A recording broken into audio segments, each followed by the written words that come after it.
Rồi cái kawan fan thon lip dia mai coy. You fan thon lip Sai lagi. Ngã lạ cô loại thơ sinh hay ngã lạ cô ngay còn nhớ sao một siêu ngã lạ cô một siêu ngã lạ cô cậu anh có nhớ sao ngã lạ cô mà nhiều không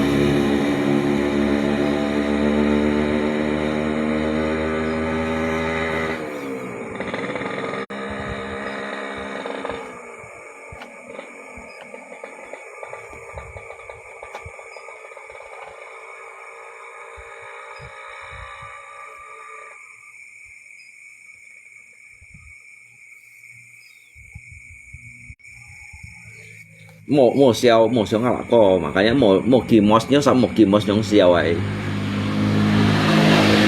ở mang tiếng ngã lạ cô du trò ngã lạ cô mẹ ở ngã lạ cô còn ba thời gian gì còn du sò ni hả bê điểm mày đi đã vấn đề lạ cô lấy thời gian cái miếng hiểu không ngã lạ cô cái ngã lạ cô lời yêu ngã lạ cô chỉ lời yêu hả như đó sao kỳ mos xin siêu ấy đó nhớ sao kỳ cái siêu kia giống không nhớ sao tiền màu hả ngã lạ cô chỉ lời yêu đều chỉ mấy cả lén mà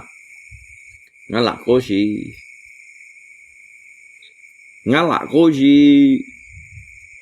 cái min trong tuổi cầm sinh khí như nè như Sophia chân trẻ như một siêu như nó đó Sophia chân trẻ theo sen su sẵn tí thân trẻ dịch hạ siêu chiếu tiền kia mà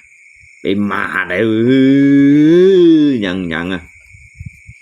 mà đấy như đó siêu nhà mê chi ngã lạ có ạt đâu hả một ngã lạ có ạt hả như tức một ngã lạ có ạt hả ngã lạ có gì ạt đâu ngã lạ có gì sao hả cái sao đâu hả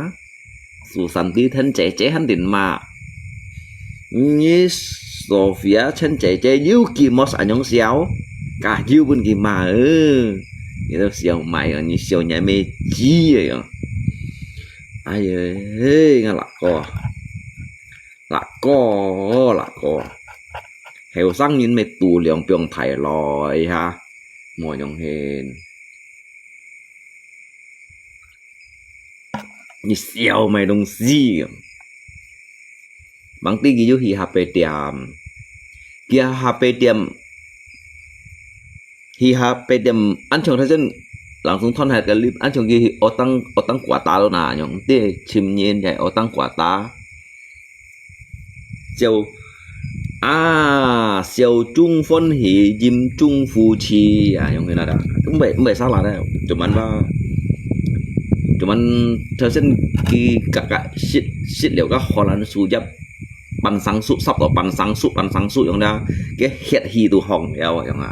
rồi như kiểu mà đó ngã sụp sẵn đi thân trẻ mà cái mà ngã sụp sẵn đi thân trẻ mà như vậy xí ai như là bên họ lại nhưng mà cái chân bóng mang đi cái HP tiệm theo sao giống cái HP tiệm mang đi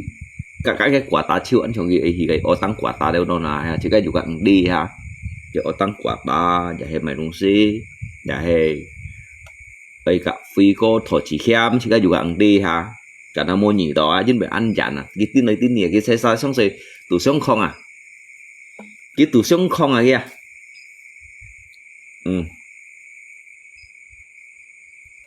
ngã lạ có lấy ngã lạ có lấy luôn mấy